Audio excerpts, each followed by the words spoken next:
afternoon, family and friends. Welcome to our 2025 Baccalaureate celebration. We ask that you stand as our graduates enter the auditorium and remain standing for the presentation of colors by our Campo Verde's Color Guard, followed by the national anthem performed by Campo Verde's Concert Choir.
You can all take a seat.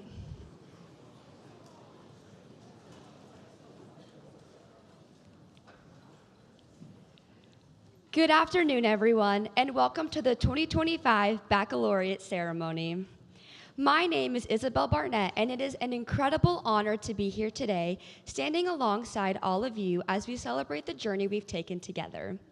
This day isn't just about reaching the end of high school.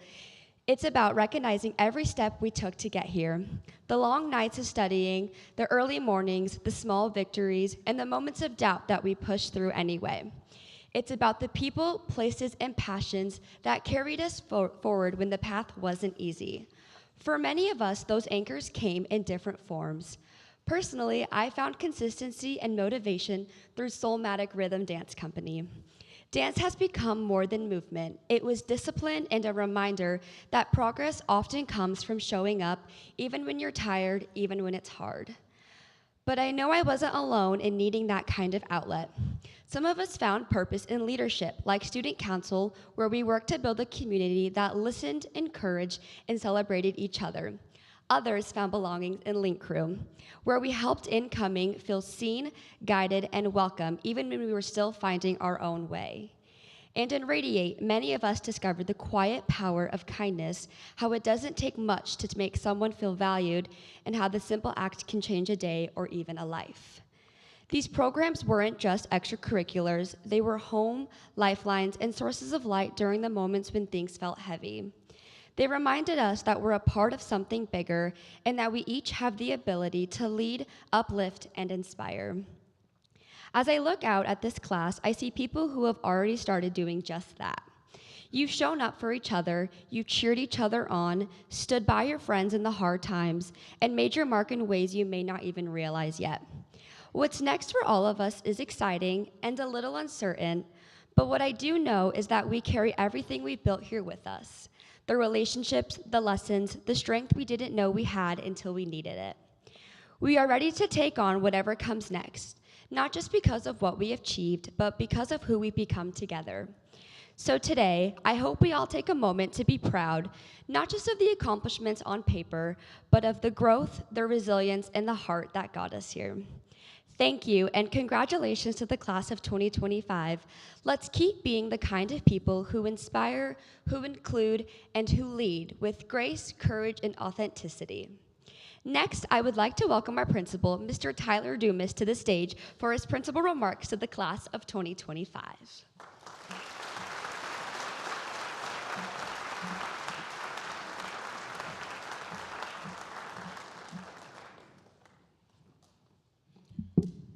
Good afternoon. It is my pleasure to welcome you to Campo Verde's 2025 Baccalaureate ceremony. It is truly a privilege to stand before you today, honoring this exceptional class of graduates.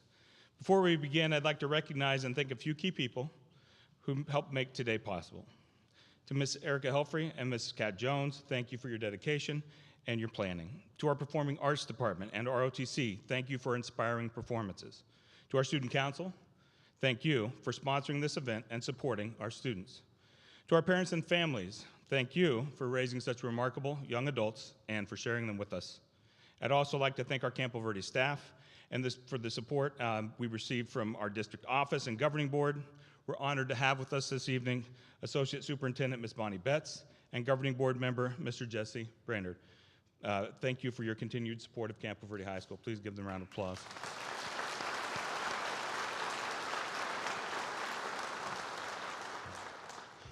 This afternoon, my goal is to dive a little bit deeper into one aspect of the story I would like to share with you on Thursday night.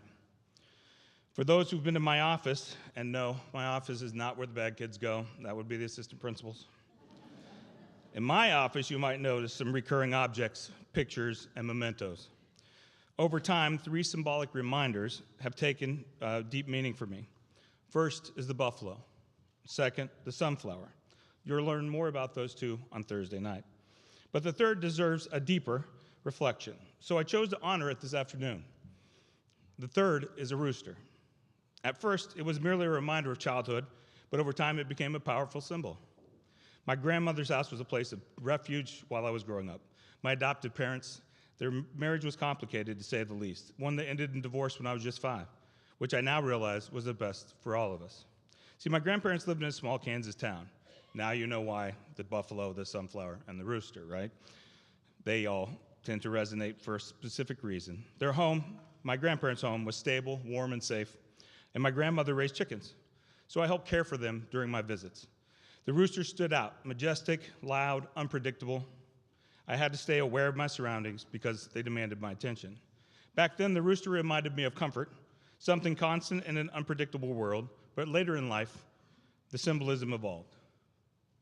See, I grew older, I examined my relationship with my father.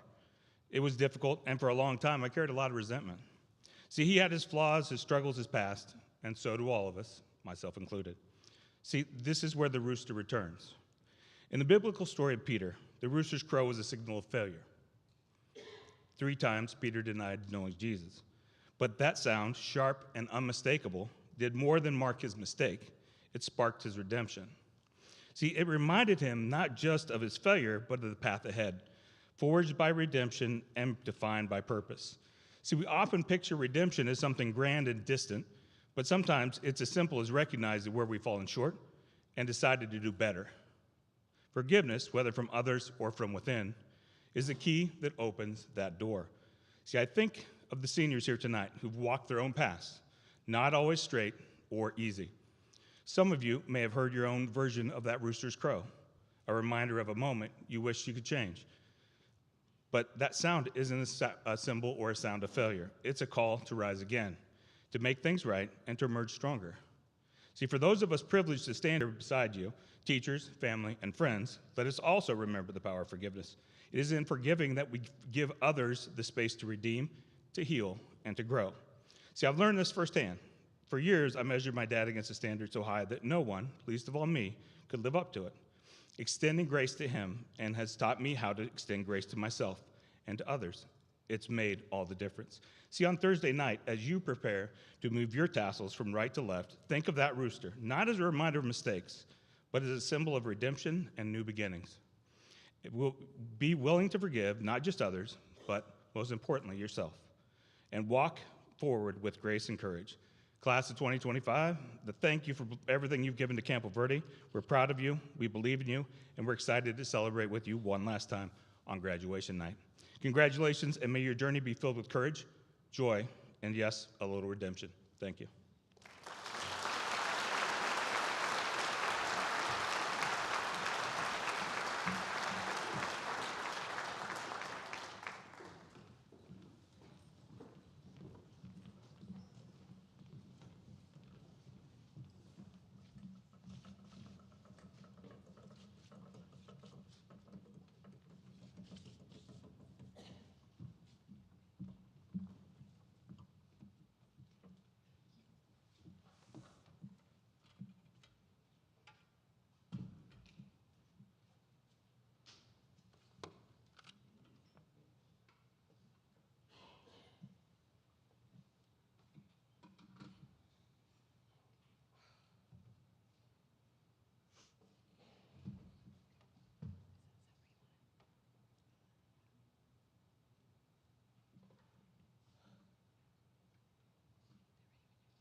Good afternoon, ladies and gentlemen.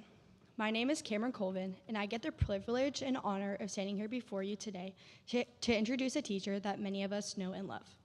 This teacher was chosen by the senior class to speak due to her outgoing love for all. Some of us seniors had the privilege of getting to know this teacher during our 8th grade year, including myself. What a year 8th grade was for us all. August of 2020, our first day of school was on Zoom. I remember so vividly signing on to this teacher's Zoom, and the first thing she said to my class was, "This is not how I hope to be meeting you all today." This showed me that this teacher truly cared and wanted nothing else but to meet her students, not through a screen. The first time I met this teacher on our first day of in-person school, I knew they would make an impact on my life. Taken back to the end of 8th grade, I cried on the last day of school as I hugged her, realizing that I had to depart from a teacher who truly blossomed my love for learning. The following year as a freshman, I was scrolling on Instagram when I saw Mr. Dumas had posted. The post read, "Please welcome this teacher to Campo."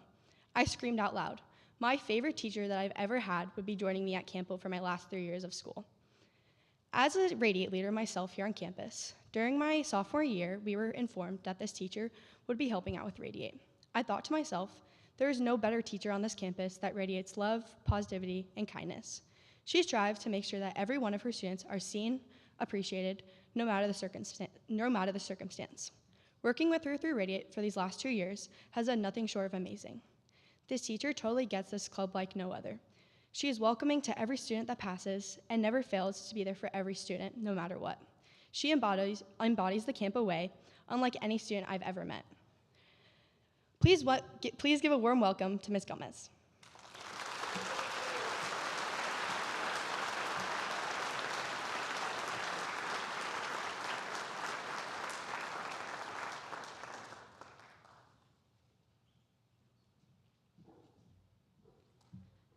Now I'm supposed to read my speech with tears in my eyes and choked up. Thank you, Cameron. Good afternoon to the graduating class of 2025. Welcome, parents and families, colleagues, and distinguished guests. It is my honor to be standing here before you today. My nomination by the senior class to speak this afternoon came as a surprise and a shock, and I can't begin to describe to you how humbling it is to write a speech that is supposed to be a source of inspiration. It is particularly special to me to be your speaker because the first time, as Cameron mentioned, that I met many of you was when you were in 8th grade and we were surviving the year of quarantine together. Your class has held a special place in my heart, and when you became seniors, it was absolutely amazing to get to see so many of your faces in my classroom again for the second time. As an English teacher, I have the joy of spending hours reading hundreds of essays each quarter. It's in these essays that I get to see who you are. You share with me your life experiences and your musings. You reveal dreams and perspectives on life that, quite honestly, make me feel pretty good about our future. I find myself smiling often, nodding my head, and understanding this generation of humankind on a deeper level every year that I am a teacher. While preparing for today, I started ruminating over what I could possibly share with you that you haven't already learned, when in fact I learn every day from each of you how to be a better, more empathetic person and the value of leading with love and compassion. Valuing others was something that was modeled for me my entire life. My grandparents were some of the most impactful people to me in this aspect. They were not rich or famous, just regular people who lived a life led with love. Every time I would visit them, I was met with enthusiasm and genuine joy that I was standing on their doorstep. I never wondered if I was loved because they went out of their way to make sure that I knew how much I meant to them. It's through these memories and influence that I found my legacy, to be the kind of person who shows people their worth through the way that I treat them, just like Grandma and Grandpa did. Even as adults, my siblings, cousins, and I all insist that each of us was their favorite. The reality is that they were the kind of grandparents who made our friends who would visit them with us feel like they were the favorite grandchild.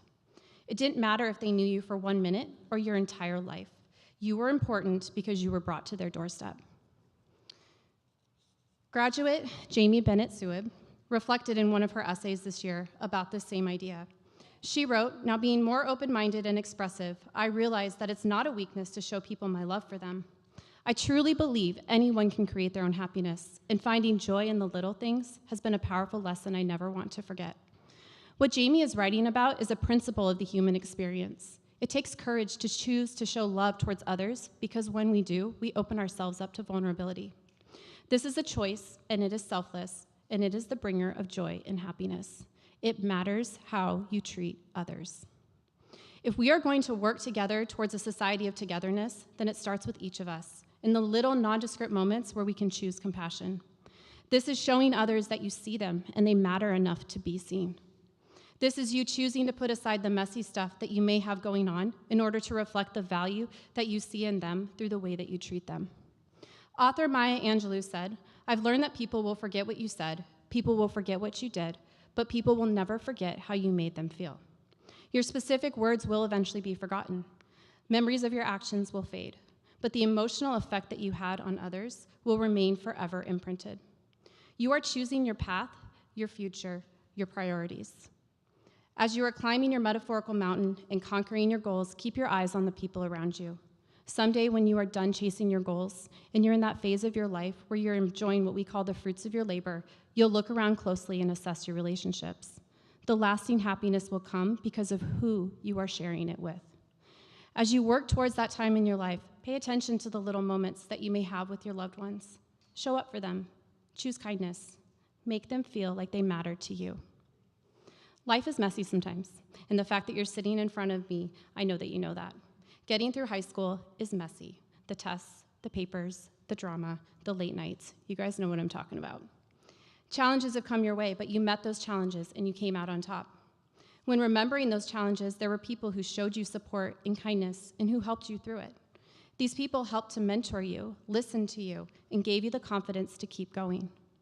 Graduate Kamala Alyssa eloquently wrote, "I've learned that confidence isn't about knowing everything. It's about being willing to keep going, even when you're scared. I've learned that kindness and patience matter just as much as skill." As Kamala is pointing out, no one expects you to know everything as you leave high school. No one will fault you for having much left to learn. But to choose kindness and patience during those times can be difficult. And while she meant to have that towards those around her, I'm encouraging you to remember to have kindness and patience with yourself. You won't always find the easy way through. And when that happens, have grace with yourself and know that doing your best looks different at different times. Be patient as you are trying to figure out how to be away from your families, or while you are seeking out new friends, or even as you are learning new roles in your careers. It will be rocky, and that's okay. Graduate Jordan Anderson wrote, "And even though as a teenager it was hard to admit, my mom was right. Life is what you make of it." Jordan is acknowledging that her mom had shared words of wisdom that resonated with her and helped her to gain perspective in the moment. The mentorship that you have received from your parents, church leaders, teachers, coaches, friends, has prepared you for facing the challenges you have ahead of you. It's important to reflect on the lessons you have learned and to be prepared with the tools that you already have in order to overcome those mountains, to find the bravery to persevere, and to choose to show grit when it's so much easier to seek comfort and turn the other way in the face of adversity. These times of struggle aren't for nothing. They teach you the depth of your strength and help you to build empathy for others. Tim McGraw sings in his song, "Humble and Kind," "When you get where you're going, don't forget, turn back around. Help the next one in line. Always stay humble and kind." You're going to find your dreams, and when you do, have empathy for those who are coming up behind you and show kindness in the mentorship that you can give, just as those in your life have done for you. Graduate Ryan Black shares his experience when he wrote, "The best thing I got out of EVIT in the end was how the support of others goes a long way and can make a difference." Ryan describes the most impactful part of his training. It was the people who had been there and supported him through his training. Remember the kindness of those who want to see you realize your dreams and pay it forward when it becomes your turn. The Greek philosopher Aristotle said, "The unexamined life is one not worth living." Aristotle meant that going through the motions of life is not enough. Being a passive participant in what is happening to you will leave you stagnant. You have to pay attention. Pay attention to what you are doing, the decisions you are making, the people you are spending your time with, the emotions that are trying to break free from your heart. Pay attention. Be an active participant in your life and fight for a life that is worth living and one that you are proud of. Graduate Johnny Nguyen wrote, "It's good to look back on life and reevaluate our own experiences. Eventually, when I'm old and senile, I'll be happy that I lived life with compassion." Figure out what will make you proud and build your life around that. Choosing compassion, as Johnny mentions, will give you a life of which you can be proud. It's easy to give in to stress and blow someone off. It's easy to choose apathy towards others because you don't have time. It's easy to walk away. It's selfless to give time and care because it requires action. The law of attraction dictates that like attracts like. Being empathetic and kind towards others will build a community of people who want to show the same to you. And because we are all human, when relationships get messy, reflect on what happened and find the lesson to be learned. Graduate Hannah Earl writes, "I learned how important it really is to choose the right path and show humility to the people you may have hurt, even if it was an accident. Being kind isn't always holding a door, saying please and thank you, giving someone a compliment. Being kind is also choosing to admit fault and showing those that you have wronged that you value them through a humble apology. Because it isn't the mistakes that we make that will define our character, but what we do afterwards to make it right." This kind of life requires a community and faith, so build relationships, become a part of community wherever you end up. Because while you are going to face struggles, having your tribe who surrounds you will be what makes a life worth living. Becoming a part of something that is bigger than yourself provides you with a sense of belonging and knowing that no matter what comes your way, you will have the support of those around you. Seek out people who show you love and care even in the hardest times. Seek out people who celebrate your accomplishments. Seek out people who hold you accountable in a loving way. Seek out relationships with people who value your true, authentic self. Being authentic is the opposite of being fake. Social media gives us license to edit one's life. Don't edit your life. Be a complete human while staying true to your morals and values. We can make decisions in our lives based upon the truth in our hearts or based upon what others may expect of us. Graduate Kira Mesa wrote, "Modern culture in our world can leave its mark on us in good ways or bad. It's up to you to decide if you like what you see harvesting inside of you, or if you want to push against the tide and seek freedom by abandoning what the world sees as important and valuable." Her words encourage you to be true to who you are and not settling for the expectations or limits of society. Choose kindness towards yourself and towards others in an online world where the opposite is more often displayed. Don't allow the people who don't know you to give a valuation of your worth. Put aside the noise in your head. Listen to your heart. Remember where you come from. Align with your morals, because that is where you will be at peace. As we near the end of your high school career, I imagine many of you are looking back in gratitude that you prevailed and you are here ready to graduate. Your parents are looking back on those 4 years thinking, where did the time go? Graduate Rush Hoverson wrote, "The adventures I've been through in life have just helped me expand my view of life and appreciate what I have, because things come and go all the time and life really does move fast." I have heard many of you comment this past week that you can't believe this moment is here. You're possibly understanding for the first time the phrase, "The days are long, but the years are short." That's because, like Rush wrote, life really does move fast. So take a moment and look around. See the people who are next to you. Engrave this moment in your memory so that you will never forget it. Remember the joy you feel in your heart that you are here. And remember that your impact on the world is great, and that your impact is built through the daily interactions you have with those around you. Be the kind of person who makes those around them feel like they matter. Let your legacy be built in the relationships that you forge. You have already made an impact on me. It has been an honor to be a small part of your journey to graduation. Thank you for the lessons you have taught me this year. I'll leave you with one last quote from your classmate. This one is important, and I want you to never forget it. In a world of goals and chasing dreams and climbing ladders, we often forget something very important. Angel Sanchez's reflection says, "It's important to find joy in the everyday and appreciate what you have. Life is too short not to have some fun along the way. So let's go have some fun, class of 2025.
Thank you, Ms. Gomez, for being our baccalaureate speaker and for the warm and beautiful words you just shared with us.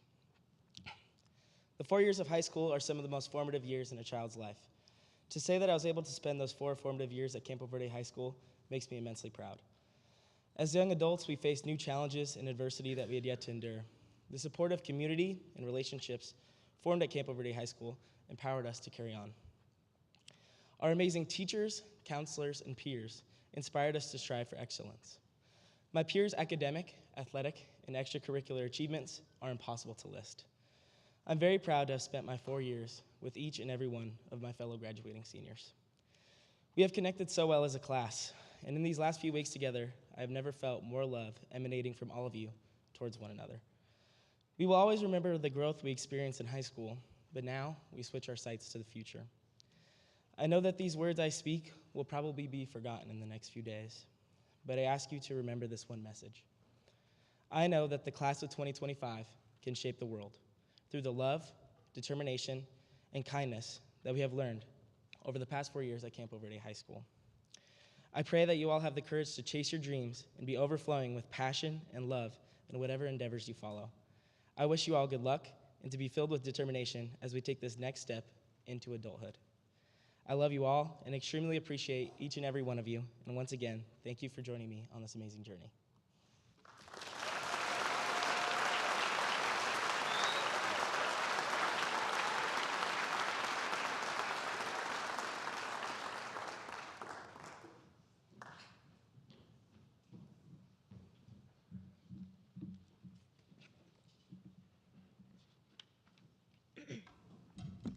Before we end today's celebration, we would like to thank our performing arts and acknowledge our orchestra and choir seniors. If you are an orchestra or choir senior, please stand.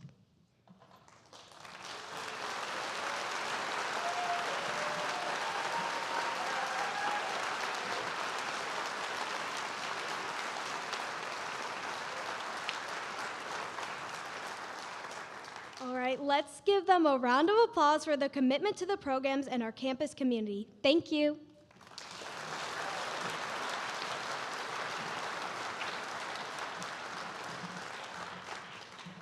After seniors egress out of the auditorium, feel free to stay for the final recessional performance or meet your graduate outdoors for photos. Enjoy these last few days as a senior at Campo Verde. I can't wait to graduate with you all.